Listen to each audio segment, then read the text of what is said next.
अच्छा, उर्दू वर्सेस सराइकी, आपको क्या पसंद है?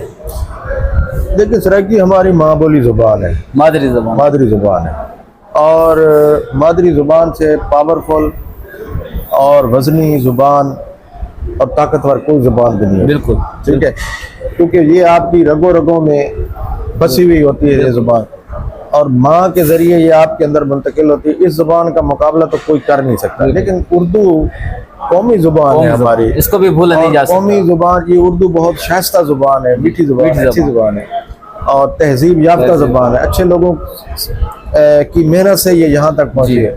तो उर्दू में शेर कहते हुए जो है वो थोड़े से लवाजमात ज़रा सख्त होते हैं, क्योंकि पैमाने अरबी और फारसी से मिलते हैं, तो उनका ख्याल रखना पड़ता है। लेकिन अपनी ज़ुबान के लिए हमें कोई किसी ग्रामर की ज़रूरत नहीं पड़ती। ये माँ बोली ज़ुबान की तासीर है ना, कि हमें ना तो कोई डिक्शनरी देखनी पड़ती है, लफ्ज़ लगाते वही लफ्ज़ हैं जो हमारे आस पास